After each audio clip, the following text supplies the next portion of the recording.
think Repmobile, think Mondeo. It's Britain's biggest selling fleet car with over 600,000 sales in 45 variants. And it's this 1.8 LX which sells most of all.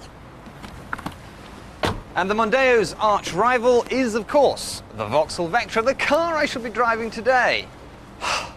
There are over 80 different incarnations, and so far it has sold 400,000. The most popular being, by far and away, the 1.8 LS, although I am duty-bound to tell you that the GLS has a dual-tone horn.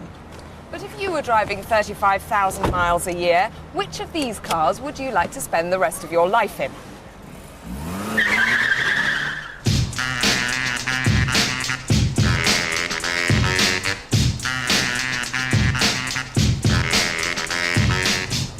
The first thing you notice about the Mondeo is where you park your bottom. It's very easy to get a decent driving position, and the seats are very supportive, making those long slogs up the motorway just a little bit more bearable. I, on the other hand, feel like I'm perched on top of a bar stool. Driver comfort has never been one of the Vectra's strong points. There's very, very little lumbar support in the seat, and you're constantly hitting your elbow on this silly centre console. And that's why the Vectra has always been the osteopath's friend. The Mondeo's engine pulls very nicely, getting up to 60 in just 10.2, and were I visiting clients in Germany, I could get it up to a thoroughly respectable 121 miles per hour. But at higher revs, the engine's very noisy and there's a lot of tyre roar. But I do have a big chunky button radio to drown out the noise. Oh dear, how is everybody today? But I can turn the cackling morning DJ down using my radio controls on the steering wheel. Very good. What's not so good is the performance. It's a second and a bit slower to 60 than the Mondeo, which in Repland is a very, very important second and a half.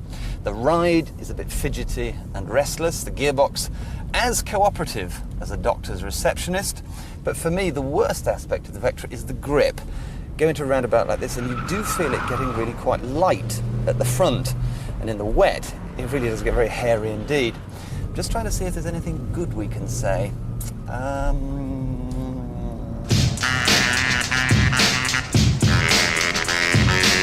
Back in the Mondeo, things are going rather well. It's actually a very good car to drive, whether you're slogging up the motorway or weaving around a business park. The gear changes are smooth and positive, the clutch light. It's actually a very easy car to live with. There's plenty of room on the dash for your motorway detritus, and should entrepreneurial inspiration strike, then there's always a pen to hand. And look, the meanest, most hateful cup holder in the world, and you put your cup there, and presto, it's in the passenger's lap. Very good. In a company car, the devil really is in the detail, and one thing the Ford has, which the Vectra hasn't, is big pockets behind the front seats, the perfect place to keep your dismembered map. But there is good news in the Vectra. I'm positive of it. The spec is a lot better. You get driver and passenger airbag as standard.